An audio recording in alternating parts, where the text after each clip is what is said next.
শিক্ষার্থী বন্ধুরা, আমরা আজকে স্পোকেন ইংলিশের আরেকটা টিউটোরিয়াল নিয়ে হাজির হয়েছে। আজকে আমরা শিখব প্রশ্ন করার পরে আমরা কিভাবে সংক্ষিপ্তভাবে উত্তর দিতে পারি। ওকে, যেমন আমরা প্রথম বাক্যটা একটু দেখি। তুমি কি সেখানে গিয়েছিলে? এটা ইংলিশ কি? তুমি কি সেখানে গিয়েছিলে?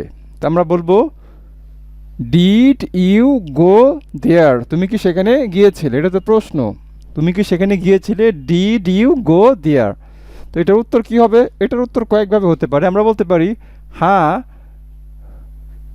গিয়েছিলাম, হ্যাঁ গিয়েছিলাম, ইয়েস আই ডিড। আর যদি আমি না যাই তাহলে বলতে হবে না আমি যাইনি, নো নো আই ডিডেন্ট। আমি বলছি ডিডেন্ট, ডিডেন্ট মানে ডিড নট, এটা আমরা সবাই জানি। ডিড নটের সংক্ষিপ্ত উচ্চারণ করতে গেলে ডিডেন্ট। আচ্ছা, অথবা আমরা বলতে পারি না যাইনি কিন্তু আমার ভাই গিয়েছিল, নো আই ডিডেন্ট, আমি যাইনি, বাট মাই সিস্টার ডিড, আমার বোন গিয়েছিল। আমি ভুল লিখেছি, আমার বোন গিয়েছিল। তাহলে এই তো, এগুলো হচ্ছে প্রশ্ন এবং উত্তর।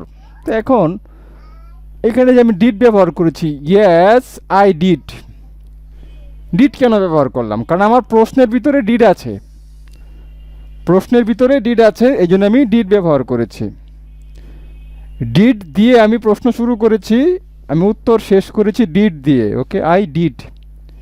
এখানে যদি উইল থাকে আমি এখানে উইল বসাবো, এখানে যদি ওয়াজ থাকে আমি ওয়াজ বসাবো, এখানে যদি হ্যাজ থাকে আমি এখানে হ্যাজ বসাবো, এখানে যদি হ্যাভ থাকে এখানে হ্যাভ বসাবো। আর যদি কাজটা আমি না করি তাহলে বলবো I didn't, he didn't, they didn't, Rahim didn't, Karim didn't, you didn't. কিন্তু ডিড নট এটা কনস্ট্যান্ট থাকবেই। আচ্ছা, এটা গেল। আমরা পরের এক্সাম্পলে যাই। পরের এক্সাম্পলটা আমরা একটু খেয়াল করি।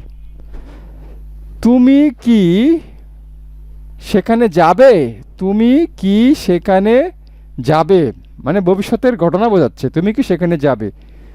উইল ইউ গো দেয়ার? তুমি কি সেখানে যাবে? উইল ইউ গো দেয়ার? উত্তরটা কি? তুমি কি সেখানে যাবে, এটার উত্তর আমরা দেব তুমি কি সেখানে যাবে। রহিম কি সেখানে যাবে? করিম কি সেখানে যাবে? ওকে, ইত্যাদি হতে পারে।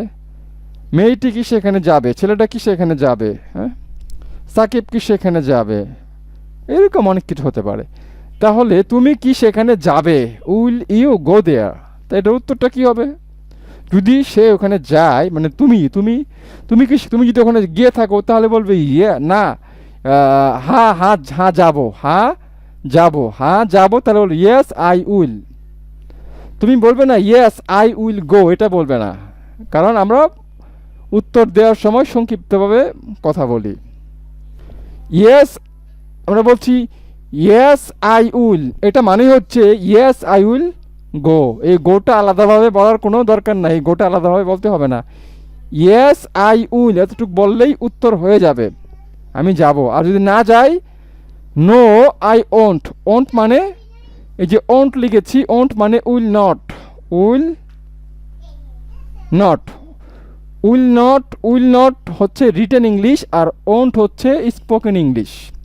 নো আই ওন্ট মানে নো আই উইল নট, তার মানে আমি যাব না, এই তো নো আই ওন্ট। অথবা বলতে পারি নো আই ওন্ট, না আমি যাব না, বাট মাই ব্রাদার উইল, আমার ভাই যাবে। এখানে এই গো শব্দটা আমি উত্তর দেওয়ার সময় ব্যবহার করিনি, এই গো শব্দটা এখানে কিন্তু নেই, এখানে গো শব্দটা নেই, উত্তর দেওয়ার সময় গো শব্দটা নেই।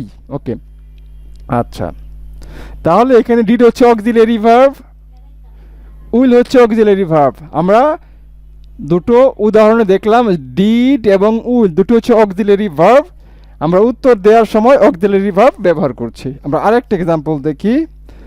তুমি কি ধূমপান করো? তুমি কি ধূমপান করো, এটা ইংলিশ কি? Do you smoke? Do you smoke? তুমি কি ধূমপান করো? উত্তর কি হবে? যদি আমি বলি উত্তর ধূমপান যদি আমি করি তাহলে বলবো ইয়েস আই ডু। এখানে ইয়েস আই ডু মানে আই স্মোক, আই ডু মানে আই স্মোক। আই স্মোক যে কথা আর আই ডু একই কথা। আমি আই স্মোক শব্দটা বলবো না, এখানে স্মোক আমি বলবো আই ডু, কারণ এখানে আমি ডু দিয়ে শুরু করেছি। Do, do you smoke? Yes I do. এই ডু আর এই ডু একই ডু। ওকে, তারপরে না করি না, যদি আমি ধূমপান না করি, নো আই ডোন্ট। না করি না কিন্তু আমার ভাই ধূমপান করে, no I don't, but my brother does. My brother হচ্ছে থার্ড পারসন, থার্ড পারসনের সময় এখানে ডু ছিল, এখানে কি ছিল? ডু। থার্ড পারসনের পর এখানে ডু হবে না, ডাজ হবে। আচ্ছা, এই উদাহরণগুলো আমরা আরেকটা উদাহরণ দেখি। এইটা, তারা কি এখন খেলছে? তারা কি এখন খেলছে? আর দে প্লেয়িং নাও? তারা কি এখন খেলছে? উত্তরটা কি হবে? হ্যাঁ খেলছে। ইয়েস দে আর, এই যে আর হইল, ইয়েস দে আর। এই আর কেন? এখানে আর আছে। না তারা খেলছে না, নো দে ডোন্ট। তাহলে আমরা প্রথম থেকে কি দেখছি? উত্তর দেওয়ার সময় ইয়েস আই ডিড। তারপর এখানে কি আছে? No I want. এখানে যাই হোক, এখানে আমরা ইয়েস ইয়েস আই ডিড। তারপরে এখানে আছে যে ইয়েস আই ডু। তারপরে এখানে আছে যে ওন্ট আছে, নো আই ওন্ট, অথবা ইয়েস আই উইল। ওকে, তো এখানে আমাদের অক্সিলারি ভার্বটা আমরা উত্তর দেওয়ার সময় ব্যবহার করি। এখানে আমরা ডিড ইউ গো দেয়ার?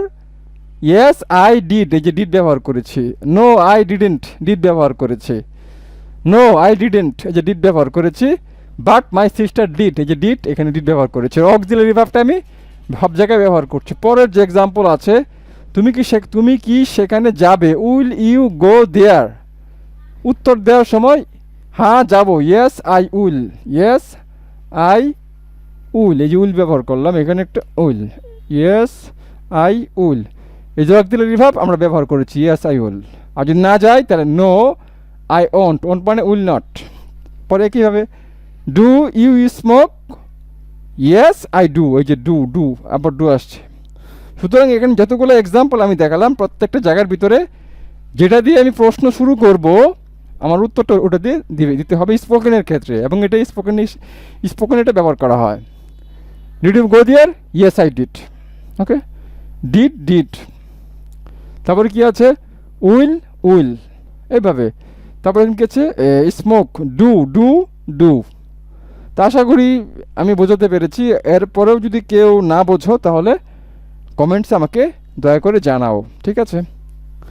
পরবর্তী ক্লাস দেখার আমন্ত্রণ জানিয়ে আজকের মতো আমি বিদায় নিচ্ছি। আল্লাহ হাফেজ।